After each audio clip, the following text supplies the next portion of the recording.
Technical point of view سے دیکھنا چاہیے، نہ کہ کسی اور وجہ سے، کیونکہ یہ ہیومن لاس ہوا ہے، اس میں نہ تو سیاست کرنی چاہیے، نہ تو ہمیں کسی اور چیز کو انوالو کریں، پیورلی آن میرٹ دیکھنا چاہیے کہ what went wrong and where. Exactly یہ ہونا چاہیے. تو یہ جو معلومات ابھی تک آئی ہیں ان کے حساب سے یہ پی آئی سی میں جو کچھ دوائیں دی گئی ہیں وہاں پہ اموات ہوئی ہیں، ان کے ایک ان یوزل ریئیکشن ہوئے ہیں، اور ان دواؤں سے ہوئے ہیں کہ جو دوائیں ہم عام طور پہ استعمال کرتے ہیں. یعنی جو مالیکیول یا جو دوائیں یہ نام لی گئی ہیں 5-6 دواؤں کے، وہ دوائیں ایسی ہیں کہ جو پوری دنیا میں استعمال ہوتی ہیں، وہ سالٹ، اور پاکستان میں بھی مختلف ناموں سے استعمال ہو رہی ہیں اور کئی سالوں سے ہو رہی ہیں. اب کیا ہوا ہے کہ اس خصوصی بیچ کے اندر کوئی ایسی چیز چلی گئی ہے یا کوئی ایسی ٹاکسک انوالو ہوا ہے کہ جس کی وجہ سے اموات ہوئی ہیں. تو میرا خیال ہے کہ ہمیں جو تحقیقات ہیں ان کا انتظار کرنا چاہیے جب وہ مکمل ہو جائیں، اور اب تو چونکہ سپریم کورٹ بھی انوالو ہو گئی ہے تو جب تک وہ نہ آ جائے تو اندازے ہی ہم لگا سکتے ہیں. اچھا یہ بات بتائیے، جی ڈاکٹر کا جو کام ہوتا ہے خصوصاً چاہے کارڈیالوجسٹ ہو چاہے فزیشین، اس کا کام ہوتا ہے دوا لکھنا، ٹھیک ہے، اور جو کام ذمہ داری ہوتی ہے ایڈمنسٹریٹو وہ ہوتی ہے پریکیورمنٹ، دواؤں کو بٹ لگانا، اور پھر ڈاکٹروں کو انوالو جو اس میں کیا جاتا ہے کہ جی ڈاکٹروں کو ارسٹ کر لو، ڈاکٹر کو ڈاکٹر صاحب دیکھیں یہ ایک پورا چین ہوتا ہے.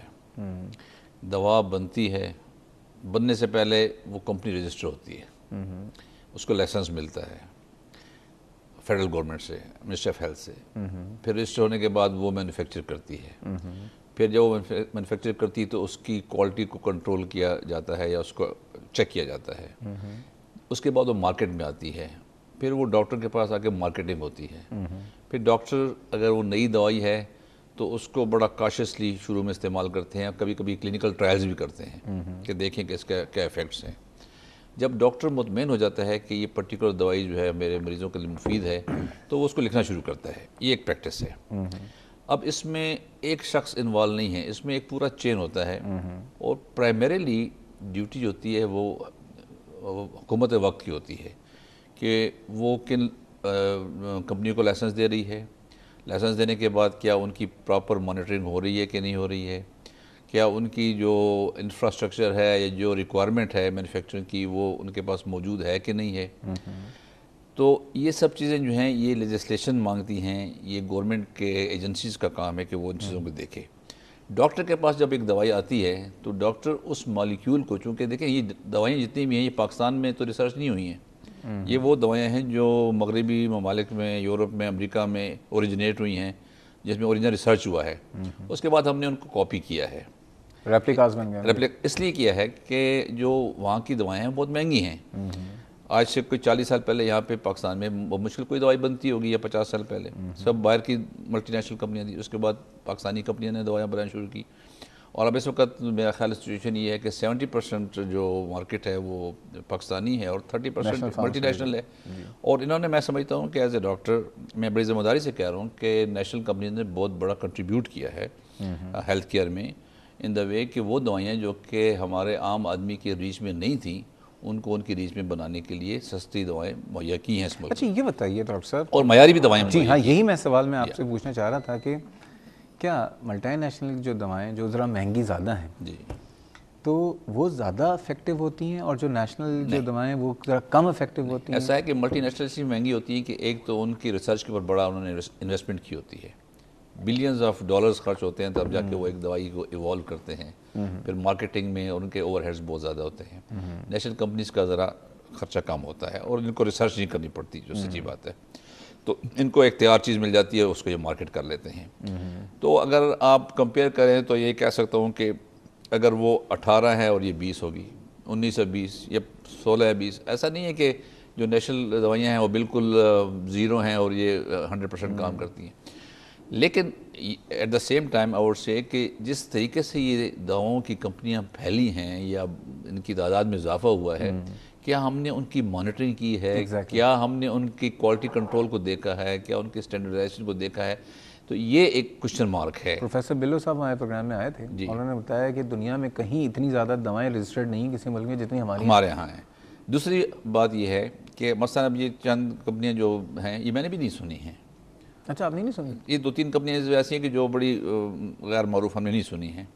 تو مقصد کہنے کا یہ ہے کہ دوائیاں اتنی زیادہ بن رہی ہیں اور اتنی کمپنیاں ہیں. یہ دیکھیں کوئی حلوائی یا مٹھائی یا کوئی ایسی چیز تو نہیں ہے نا. یہ this is a serious business and this should only go to people who are serious in their work and they are professional. اب یہاں پہ یہ ہوا کہ اس میں کمرشل لوگ بھی انوالو ہو گئے ہیں, بزنس بھی اس میں ٹریڈس مین بھی آ گئے ہیں. تو یہ تو حکومت وقت کی یا ایجنسیز کی ذمہ داری ہے کہ وہ دیکھیں. لیکن یہ صرف ان کی ذمہ داری نہیں ہے, یہ ڈاکٹرز کی ذمہ داری بھی ہے, یہ میڈیکل پروفیشن کی, پی ایم اے کی, پاکستان کارڈیک سوسائٹی کی, ہم سب لوگوں کی کلیکٹیو ذمہ داری ہے کہ ہم دیکھیں کہ ملک میں کیا ہو رہا ہے. ڈاکٹر صاحب ایک سوال ہے, لیکن اس سوال کا جو جواب ہے میں آپ سے ایک کالر کے بعد اور بریک کے بعد دوں گا کہ ہمارے یہاں جو طریقہ کار ہے دوا لکھوانے کا, کیا کہ ڈاکٹروں کو باقاعدہ ماشاءاللہ مراد دی جاتی ہیں, گاڑیاں دے دی جاتی ہیں ڈاکٹروں کو, ڈاکٹروں کی بچوں کی فیسیں جو ہوتی ہیں وہ فارماسیوٹیکل کمپنی, یہ بات کتنی حد تک صحیح ہے یہ میں آپ سے ضرور جاننا چاہوں گا.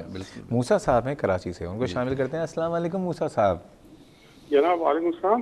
کیسے ہیں آپ, ٹھیک ہیں؟ میں 15 سال سے جو ہے نا میں اینوفرنل 25 mg استعمال کر رہا ہوں. میں پہلے 6 استعمال کیا کرتا تھا. ڈپریشن, میرے بھائی کی ڈیتھ ہو گئی تھی اور پھر میری ڈائیورس ہو گئی تھی, اس کے بعد سے یہ مسائل پیدا ہو گئے تھے مجھے, ڈپریشن وغیرہ یا اور دوسرے. تو اب مجھے جو ہے نا جھٹکے آتے ہیں, شاید میں نے پہلے بھی بات کی تھی آپ سے. تو کہنے کا مقصد میرا یہ ہے کہ یہ ڈسکینزیا اور سیزر پروڈیوس کر سکتی ہے 15 سال کے استعمال کے بعد. صرف میں ایک استعمال کر رہا ہوں رات کو. ڈاکٹر صاحب کچھ کہنا چاہیں گے اس پہ؟ دیکھیں یہ تو آپ کے جو سیکیٹرسٹ ہیں ان کی مشورے سے آپ استعمال کر رہے ہوں گے, اور یہ ڈوز بھی وہی ایڈجسٹ کرتے ہوں گے. ٹھیک ہے. اور ان کے سائیڈ ایفیکٹس وغیرہ جو ہیں وہ بھی آپ کو بتائیں گے کہ اس میں ہوتے ہیں یا نہیں ہوتے. لیکن اگر آپ کو اس سے اسٹیبلٹی ہے اور آپ کو سیزر نہیں ہوتے اور آپ کو افاقہ ہو رہا ہے تو اس کا مطلب ہے کہ دوا آپ کے سلسلے میں کام کر رہی ہے. لیکن آپ کا جو معالج ہے جس نے آپ کو یہ پرسکرائب کیا ہے, he is a right person to adjust the dose. ایک اور بات یہ ہے کہ آپ کی عمر کتنی ہے؟ 68 ہے میری. میں ڈائبٹک پیشنٹ ہوں. لیکن آپ ای میل کا جواب نہیں دیتے. ای میل کا جواب نہیں دیتا ہوں؟ ڈاکٹر صاحب سے گلا ہو رہا ہے. اچھا نہیں, ایک بات میں آپ کو بتا دیتا ہوں کہ بہت ساری ای میلز بہت آتی ہیں بلک میں, اور جتنی ہو سکتا ہے میں ای میل کے جواب دے رہا ہوتا ہوں. بہت سی ایسی ہوتی ہیں کہ وہ ای میل شاید ہم تک پہنچ بھی نہیں پاتی رہی ہوتی ہیں. شاید کبھی آپ ضرور یہ چیک کیجئے کہ وہ ای میل آپ نے جو ایڈریس ہے تھوڑا cliniconline@health-tv.tv, ڈیش اور ڈاٹ میں تو کوئی گڑبڑ نہیں ہوئی ہے؟ نہیں, اس کی کوئی گڑبڑ نہیں ہوئی ہے. ٹھیک ہے. آپ کا اسم گرامی موسیٰ صاحب. ہاں ٹھیک ہے موسیٰ صاحب, میں معذرت اگر آپ کو ای میل کا جواب نہیں ملا ہے, میں کوشش کروں گا کہ دوبارہ سرچ کروں اس کو, اور یہ ہے کہ میں دوبارہ بھیج دوں گا. میں ٹھیک ہے, آپ دوبارہ ایک ای میل کر دیجئے. ٹھیک ہے, بہت شکریہ. بات ہو رہی ہے آج بیسیکلی دوائیوں کے حوالے سے, خصوصاً جو ہارٹ ڈیزیز کے حوالے سے دوائیاں ہیں. بریک میں آنے کے بعد ہم بات کریں گے کہ جو دوائیاں لوگ لے رہے تھے اب تھوڑا سا تشویش کا شکار ہیں, خوف کا شکار ہیں, تو ان کے خوف کو کیسے دور کیا جا سکتا ہے اور دوائیں کس حد تک سیف ہیں, کیسے اس بات کو چیک کیا جائے. مزید باتیں کریں گے, جا رہے ہیں چھوٹے سے بریک میں, ہمارے ساتھ رہیے گا.